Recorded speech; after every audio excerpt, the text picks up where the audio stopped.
friends, brothers, and sisters throughout the Philippines. Good day and good morning, USA, Canada, Latin America, Europe, and the rest of the world. That your hearts may be encouraged, being knit together in love, and attaining to all riches of the full assurance of understanding, to the knowledge of the mystery of God, both of the Father and of Christ. You are watching our segment in our live stream, The Mystery of God.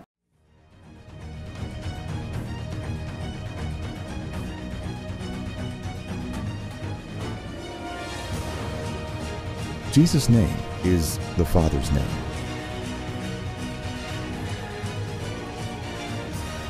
The Holy Spirit is God the Father indwelling in Jesus' body.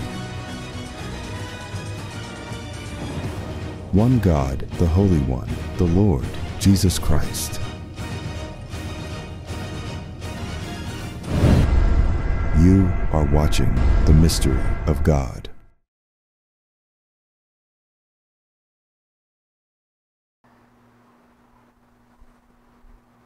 We hope that your day is full of blessing from the Lord, and He may always protect us from harm, accident, and evil. And this is the wishes of Apostle John with his prayers to the Christians in his time, in saying, "Beloved, I pray that you may prosper in all things and be in health just as your soul prospers." And so it is the fervent intention by all the apostles, like Apostle John, that every believer should have a good health and prosperity in life, most assuredly, not just materially but spiritually. And so, in our today's episode, we are going to discover whether is it possible for any visible church on earth to fellowship with Christ Heavenly Church, which church name is registered in heaven. And the answer to this is in the affirmative, with the following conditions. First, if you observe that your church is backsliding, or your church is idolatrous, meaning there are many sculpted images before and inside the church, in your altars, using imagery or sculpted images in the face of man, woman, or animals. And if you observe that your church is practicing immorality, then also unrighteousness or covetousness. And if your church is lukewarm, meaning it is just a happy-go-lucky or a joyful church, and is not concerned of the salvation of the soul, but only material prosperity in life, then it is time to leave that church, because it is the commandment of the Lord, written in Revelation chapter 18, verses 4 and 5, saying, "Come out of her, my people, lest you share in her sins, lest you receive of her plagues. For her sins have reached to heaven, and God has remembered her iniquities." Said churches you must avoid, because these churches are classified in the book of Revelation, representing the church of Ephesus, Revelation chapter 2, verses 1 to 7. The church of Pergamos, Revelation chapter 2, verses 12 up to 17. The church of Thyatira, Revelation chapter 2, verses 18 up to 29. The church of Sardis, Revelation chapter 3, verses 1 up to 6. And the church of Laodicea, Revelation chapter 3, verses 14 up to 22.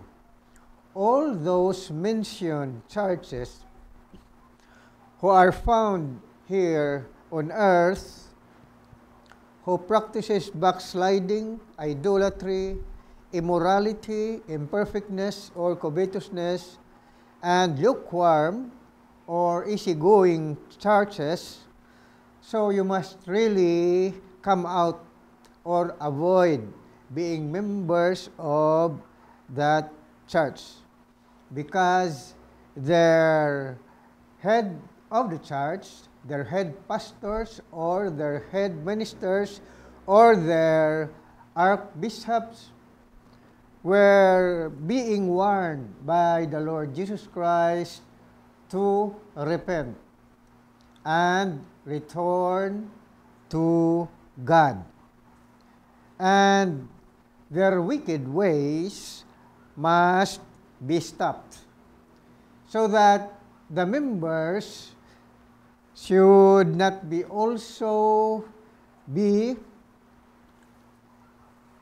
put into judgment by reason that their head pastors are wicked. That is why their churches are gone into backsliding, idolatry, immorality, covetousness, and are lukewarm. And so, what will be the most affirmative way to avoid those churches? You must transfer to churches that are really practicing the commandments and obeying what the Lord teaches in the Holy Bible. Like, for example, there are two biblical churches that were given to be the example of which you have to transfer.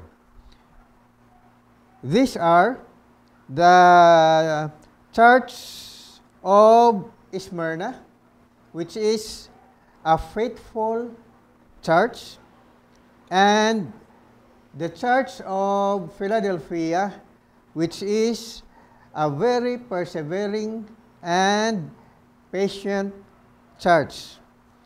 These churches passed the trials and temptations here on earth, and so these churches receive positive outlook and observation from the Lord. So, my dear brothers and sisters in Christ, as these visible churches were symbolically represented by the 7 churches in the book of Revelation, so you must remember the wickedness and evil practices of the following church, by which maybe you are observing while you are a member of your present church. And so, the book of Revelation in chapter 2, verses 8 up to 11, and Revelation chapter 3, verses 7 up to 13, are the practices of the faithful and persevering church of Smyrna and Philadelphia. And you must visit the Bible so that you could avoid the rest of the 5 churches which symbolizes the practices of wickedness. And so, my dear brothers and sisters in Christ, the visible churches, in order to connect and relate their fellowshipping, or so that the Lord Jesus Christ will accept the membership of their church and the heavenly church of the Lord Jesus Christ, which is the true church, and also it is the church that is the only one being registered in heaven, then those wicked churches should reform their teaching and must follow the teachings and doctrines taught by the Lord Jesus Christ as written in the Bible, so that all of us believers, because every one of us believe in the Lord Jesus Christ, the only difference is that there are observations from the Lord about visible churches here on earth, because some had kept away from the teachings of what is written in the Bible. So, all of us, the visible churches here on earth, must grow spiritually and teach their members what is written in the Bible. Like, for example, if you wish to be part of the fellowship of the true church of the Lord, which is in heaven, the Lord Jesus Christ, through Apostle Paul, wrote in Colossians chapter 3, verses 1 up to 15, says the Bible, "If then you were raised with Christ, seek those things which are above, where Christ is sitting at the right hand of God. Set your mind on things above, and not on things on the earth. For you died, and your life is hidden with Christ in God. When Christ, who is our life, appears, then you also will appear with him in glory. Therefore, put to death your members which are on the earth: fornication, uncleanness, passion, evil desire, and covetousness, which is idolatry. Because of these things, the wrath of God is coming upon the sons of disobedience, in which you yourselves once walked when you lived in them. But now you yourselves are to put off all this: anger, wrath, malice, blasphemy, filthy language out of your mouth. Do not lie to one another, since you have put off the old man with his deeds, and have put on the new man, who is renewed in knowledge, according to the image of him who created him, where there is neither Gentiles nor Jew, circumcised nor uncircumcised, barbarian, Scythian, slave nor free, but Christ is all in all. Therefore, as the elect of God, holy and beloved, put on tender mercies, kindness, humility, meekness, long-suffering, bearing with one another, and forgiving one another. If anyone has a complaint against another, even as Christ forgave you, so you also must do. But above all these things, put on love, which is the bond of perfection, and let the peace of God rule in your hearts, to which also you were called in one body, and be thankful.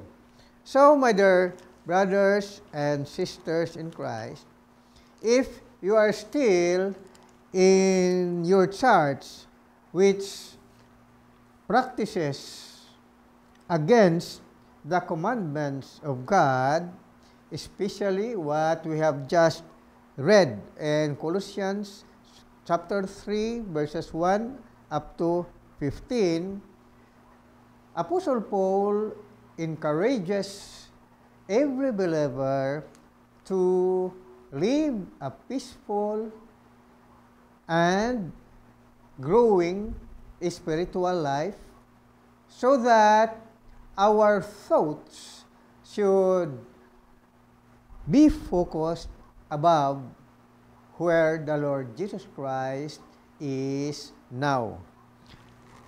And so, my dear brothers and sisters, because there are many visible churches in our midst,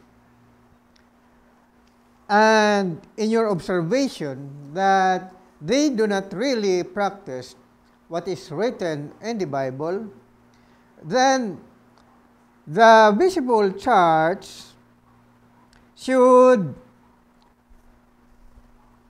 connect themselves if they are going to reform of their teachings and follow the commandments of the Lord, then all of them should really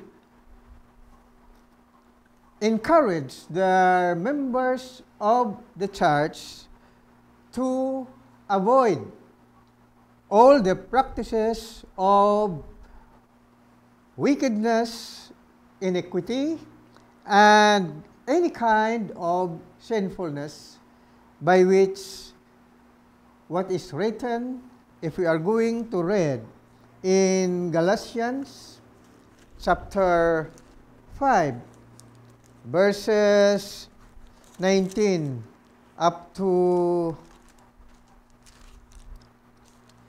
21. So, these are the works of the flesh. Now the works of the flesh are evident, which are adultery, fornication, uncleanness, lewdness, idolatry, sorcery, hatred, contentions, jealousies, outbursts of wrath, selfish ambitions, dissensions, heresies, envy, murders, drunkenness, revelries, and the like, of which I tell you beforehand, just as I also told you in the past, that those who practice such things will not inherit the kingdom of God. So, there is a possibility to reconnect with the true church of the Lord if all of this wickedness, as written in Galatians chapter 5, verses 19 up to 21, shall be abhorred by the entire church, and that include their members. And so, my dear brothers and sisters in Christ, the visible church also must detach its connection from the city of Jerusalem, which is in the Middle East right now. Because the Jerusalem here on earth is no longer the Jerusalem of God. And this is taught by Apostle Paul in Galatians chapter 4, verses 3 up to 11, as we will read this one. Even so, we, when we were children, were in bondage under the elements of the world.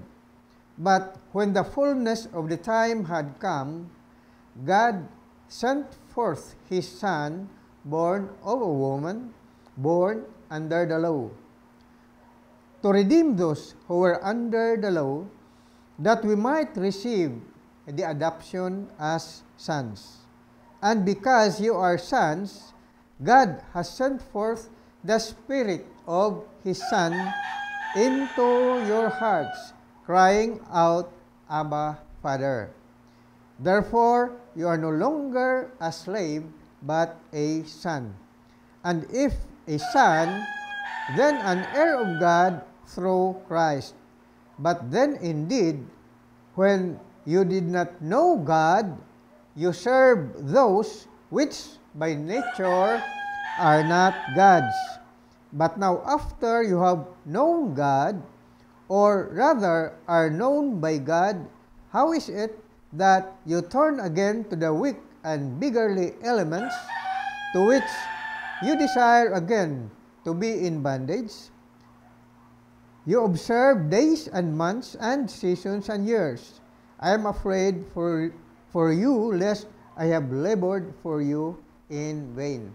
So according to Apostle Paul, our faith, your church, the faith of your church will be in vain if it will continue unrighteousness, it will continue the earthly practices by which all of them are abominations to the Lord. And so, because according to Apostle Paul, if the visible churches would really reform and avoid the fleshly lust of the flesh, all unrighteousness, then the Lord Jesus Christ will again accept those churches, including their members, because God is the God of compassion, and what He hates are the wickedness, sinfulness, and whatever unrighteousness being practiced by the church and by the church members. The Lord loves all people, but He does not love sins. The Lord hated wickedness. The Lord hated sins. And so, my dear brothers and sisters in Christ, another condition so that the Lord will accept again those visible churches who are earthly in their teachings. In Galatians chapter 4, verses 21 up to 26 says, "Tell me, you who desire to be under the law, do you not hear the law? For it is written that Abraham had two sons, the one by a bondwoman, the other by a free woman. But he who was of the bondwoman was born according to the flesh, and he of the free woman through promise, which things are symbolic, for these are the two covenants, the one from the Mount Sinai, which gives birth to bondage, which is Hagar. For this Hagar is Mount Sinai in Arabia, and corresponds to Jerusalem, which now is and is in bondage with her children. But the Jerusalem above is free, which is the mother of us all."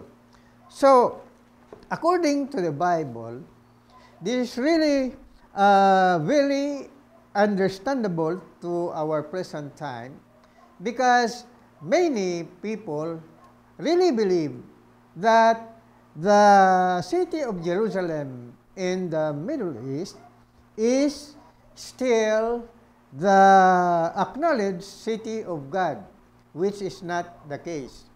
That is why throughout the world, there are many chaos, schisms in the church, because there are too many church doctrines opposing one another. For example, the doctrines of the Muslims.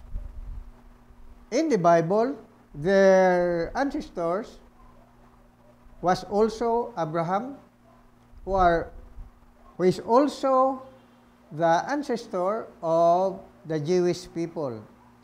And also, we Christians also believe that by the faith of Abraham, we are also considered adopted sons of God. So, biblically, through the flesh, the Muslims, the people of Israel, and the Gentiles who were converted to Christians believe the ancestry in the flesh through the faith of Abraham. And so, having an earthly teaching that they still believe that Jerusalem in the Middle East is still the uniting factor for Christians, for Judaism, and for the Muslims, that is no longer the case. Because according to the Bible, there is already a new Jerusalem, which is the new promised land for all Christ believers. This is the Jerusalem which is above, which is in heaven, in Galatians chapter 4, verse 26. So, all of us believers, our land of promise, which promised to us by God, by which we have to go there in some other time, is the new Jerusalem, which is in heaven right now, and not the old Jerusalem, which is in the Middle East. That is why there are religious wars, Muslims against Christians, Catholics against Protestants, and so on and so forth, because they still hold on their belief that the Jerusalem in the Middle East is the holy city of God, which is not correct. I say again, the new Jerusalem by which Christ believers had to go, and which is the promised land by God for all Christ believers, is the new city of Jerusalem, which is above, that according to Galatians chapter 4 verse 26, but the Jerusalem above is free, which is the mother of us all. And in addition to that, all visible churches, the head or pastors of all visible churches who believe that Jesus is their Lord and Savior must receive the correct ordination. Why? Because according to the Bible, there is only one God.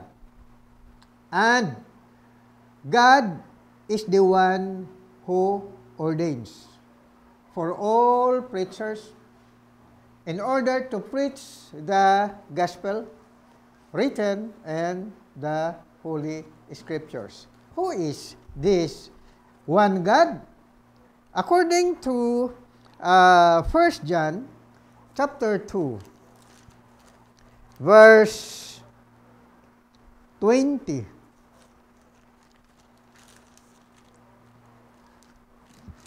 says,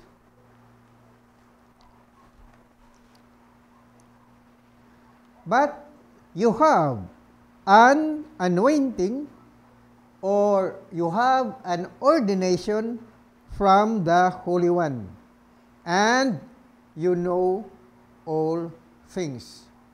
So, the one who ordained, God who ordains, is God the Holy One. And outside of ordination from God the Holy One, those churches who receive ordination not from God the Holy One, then they could not understand what is written in the Bible. Because this one God, the Holy One, who ordains all preachers, according to Apostle Paul in 2 Corinthians chapter 1, verses 21 up to 22. Now, he who establishes us with you in Christ and has anointed us is God, who also has sealed us and given us the Spirit in our hearts as a guarantee. So, the anointer, or the one who anoints, or the one who ordains is God. And that God is God the Holy One.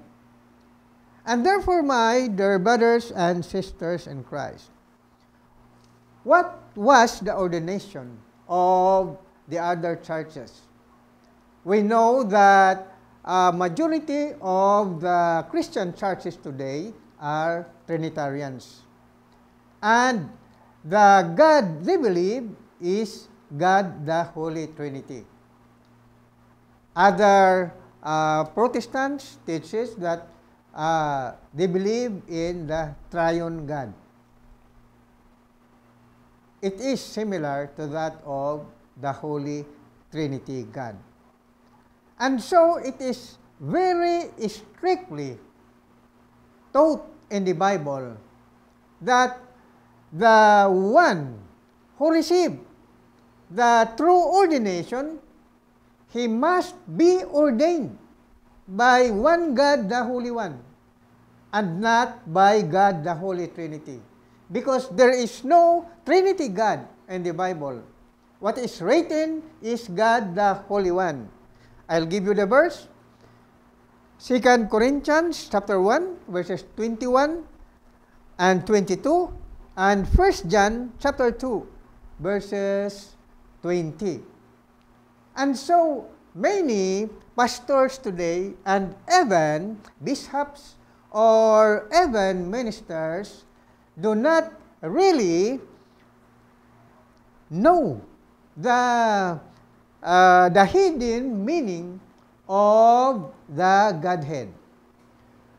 Because the Holy Scriptures had given an example of what kind of ordination the preacher must receive.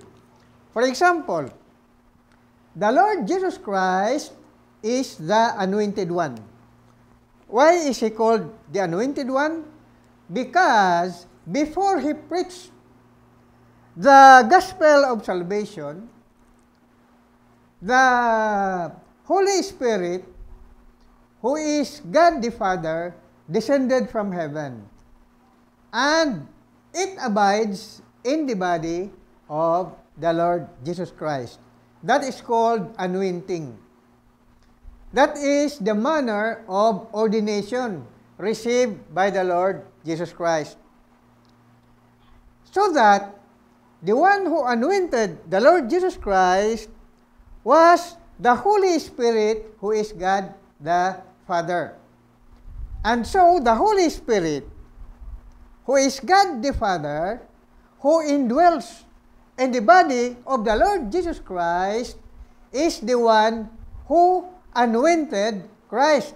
That is why Christ is called the Anointed One. And even the Lord Jesus Christ described His ordination in the Gospel of Luke, chapter 4, verse 18, says,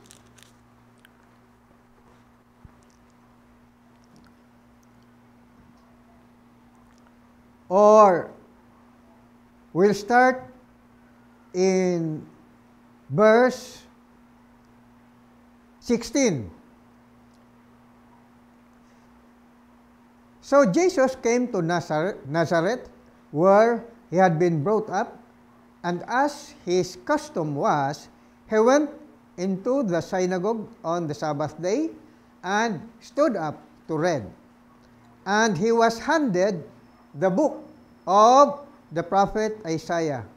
And when He had opened the book, He found the place where it was written, "The Spirit of the Lord is upon me, because He has anointed me to preach the gospel to the poor.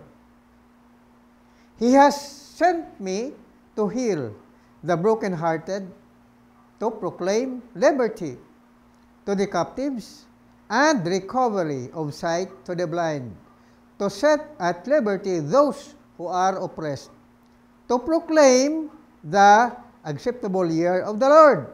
Then He closed the book and gave it back to the attendant and sat down.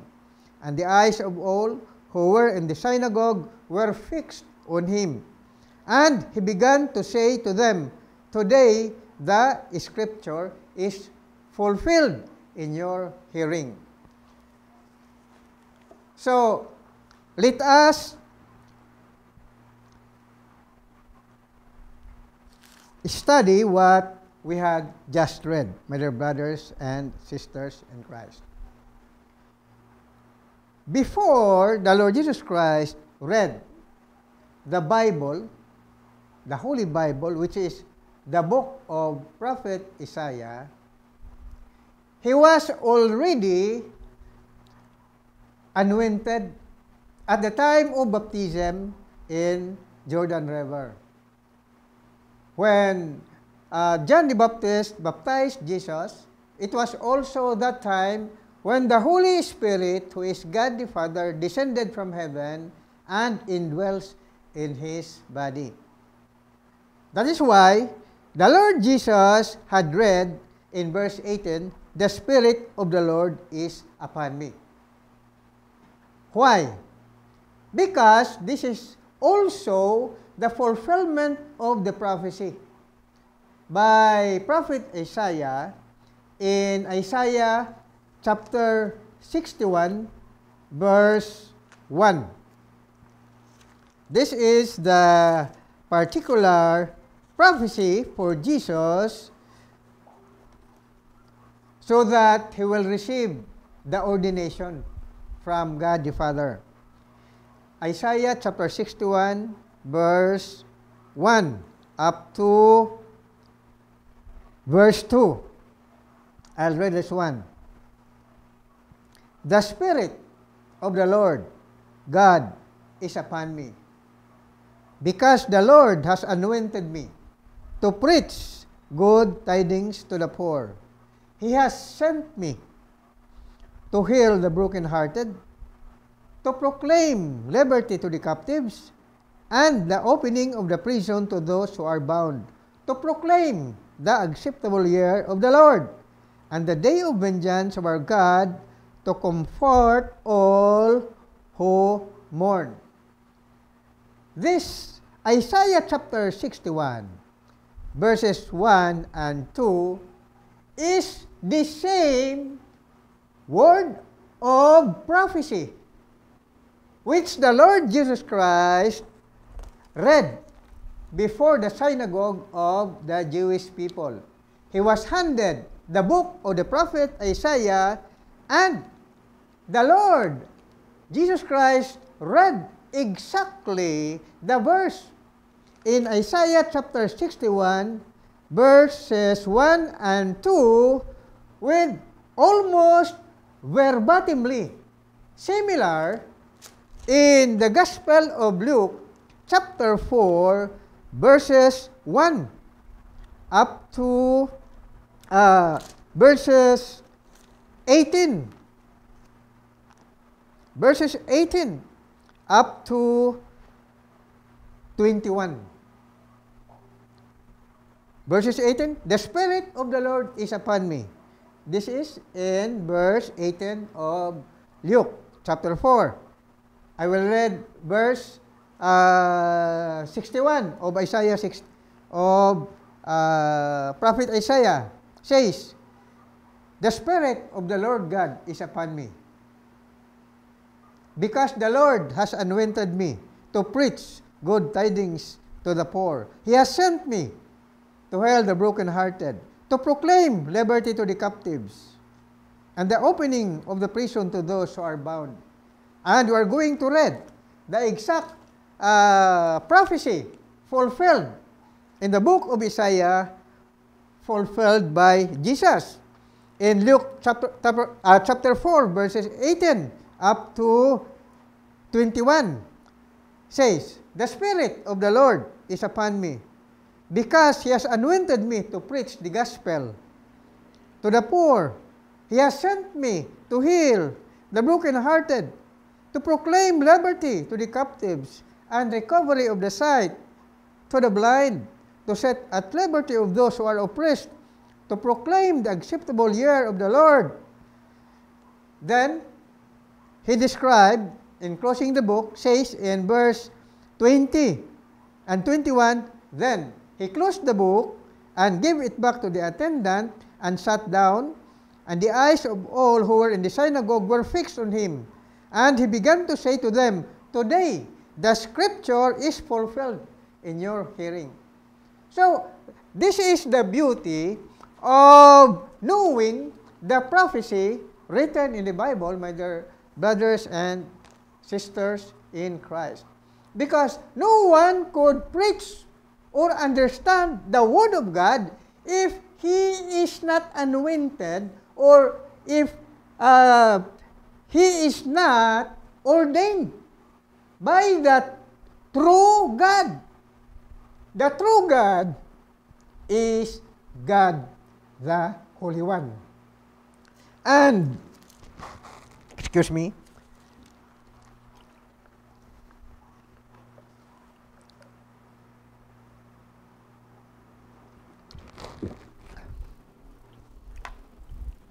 so, the one who anointed Jesus is the Holy Spirit, who is God the Father. He is God the Holy One, according to Apostle Paul. Because the Lord Jesus, in His time, when He appointed that 12 apostles, his apostles were not men of education. They were farmers, they were fishermen, and one of the apostles was Matthew. He was the collector of customs. Apostle Paul was comparably, he is a lawyer because he was knowledgeable of the law of Moses and the prophets. So, one of the disciples is also a professional who is Dr. Lukes. Dr. Lukes, who was the doctor of, or the physician of Apostle Paul. So, there were only 3 or more than that who were professionals. But the rest of the 12 apostles called by the Lord Jesus Christ, who were the original apostles of the Lord, they were fishermen and farmers. That is why, my dear brothers and sisters in Christ, the Lord Jesus Christ, who was their master teacher, who taught them, the one really who taught the apostles was God the Father, who was the Holy Spirit, who indwelt in the body of Jesus. That is why there must be proper ordination. It is the proper ordination, according to the Bible, is the preacher must be ordained by God the Holy One. Other than that, the teachings are wrong, or they receive mistakes. They will teach wrong doctrines, and they could not really understand the hidden meaning of the Word of God. That is why Apostle Paul described that in 1 Timothy chapter 1, verse 6 and 7. According to Apostle Paul, 1 Timothy chapter 1, verses 6 and 7. So says Apostle Paul, as we read this one, from which some, having strayed, have turned aside to idle talk, desiring to be teachers of the law, understanding neither what they say nor the things which they affirm. And so, even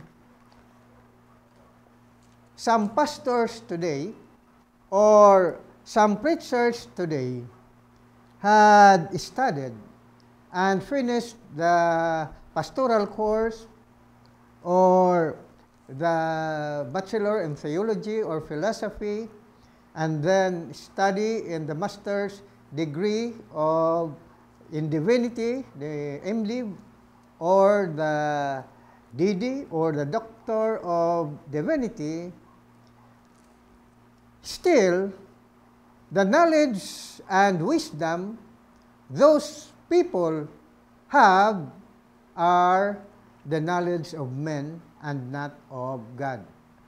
And so their teachings were from the books made by men, but not really came from the knowledge and wisdom of God here in the written scriptures of the Bible. All teachings must come from this one, so that the teaching should really be understood in accordance with the wisdom of God, and also those members of the church have the assurance also of their salvation.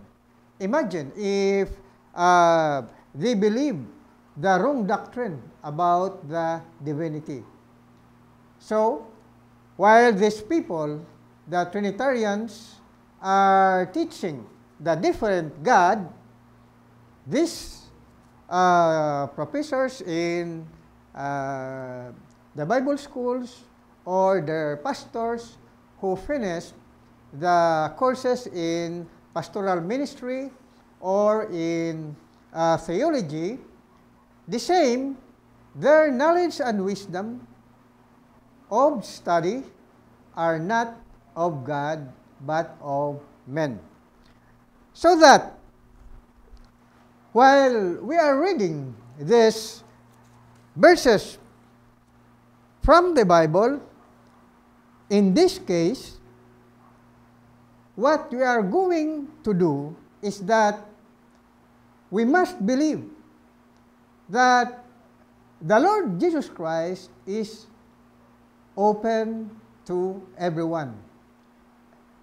As long as people are still alive, even if they are committing wickedness, but if by heart and by truthfulness they want to reform themselves and follow the teachings of the Lord in accordance with the Bible, then any church who are visible today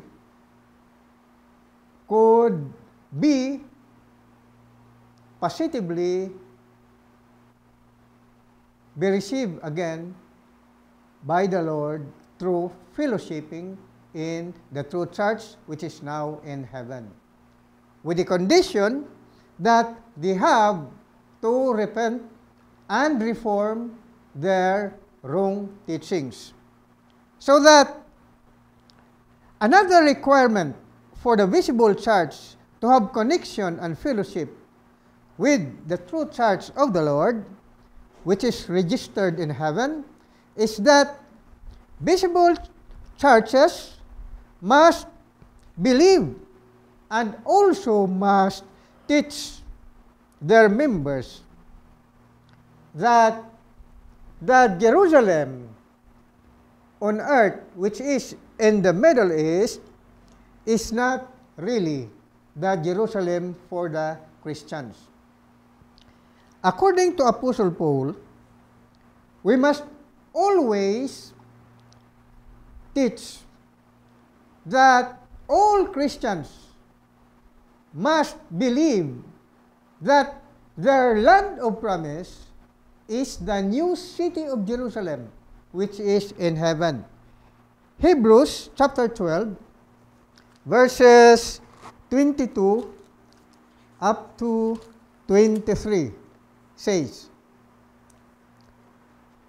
"But you have come to Mount Zion and to the city of the living God, the heavenly Jerusalem, to an innumerable company of angels, to the general assembly and church of the firstborn, to God, the judge of all, to the spirits of just men made perfect." So, the true church of the Lord Jesus Christ is in heaven. That is why it is not visible here on earth. And so, the ultimate purpose of fellowshipping with the true church of the Lord Jesus Christ, which is registered in heaven, is for our soul to be cleansed by the words and teachings of God written in the Bible, so that our spirits or our soul shall really be cleansed by all wickedness. We must not live in earthly living. We must grow spiritually according to the teachings of the Lord. Also, we must have to live in holiness. In so doing, all of us believers could become members of the one true church of the Lord Jesus Christ, which is in heaven and not on earth. Why? Because in the second coming of Jesus, all believers shall not remain here on earth. Only those people who do not believe the teachings of the Lord, who do not believe that the new city of Jerusalem is the place of the Christians, which is also in heaven. Because at the time of Judgment Day, at the second coming of Christ, Christ will bring and receive His followers, not here on this earth, but all of us believers shall be converted into a spiritual body, into a glorious body. According to Apostle Paul in 1 Thessalonians chapter 4, verses 11 up to 18, says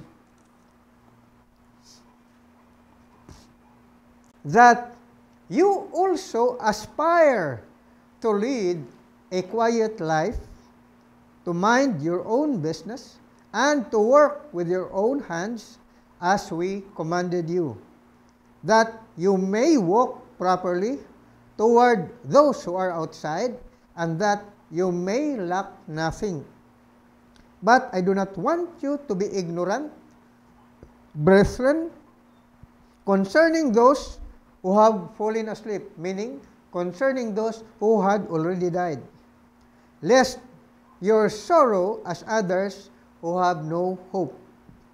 For if we believe that Jesus died and rose again, even so, God will bring with Him those who sleep in Jesus, meaning those who died in Jesus. For this we say to you by the word of the Lord, that we who are alive and remain until the coming of the Lord will by no means precede those who are asleep. For the Lord Himself will descend from heaven with a shout, with the voice of an archangel, and with the trumpet of God, and the dead in Christ will rise first. Then we who are alive and remain shall be caught up together with them in the clouds to meet the Lord in the air, and thus we shall always be with the Lord. Therefore, comfort one another with these words. So, my dear brothers and sisters in Christ, in the second coming of the Lord Jesus Christ, the Lord Jesus will no longer be on earth.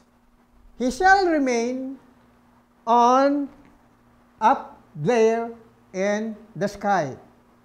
That according to verse 16 of 1 Thessalonians chapter 4, the Lord Himself will descend from heaven with a shout, with the voice of an archangel, and with the trumpet of God, and the dead in Christ will rise first. So, all believers who had already died were the one to rise first. And then they shall be caught upward. They shall rise first and go to heaven. Where? Meeting the Lord Jesus Christ. While if we are still alive at the second coming of Jesus, then we shall also follow those who had risen from the dead.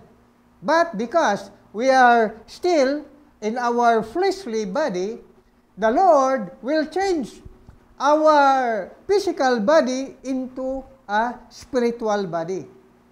Because we could not float unto heaven by this kind of physical body.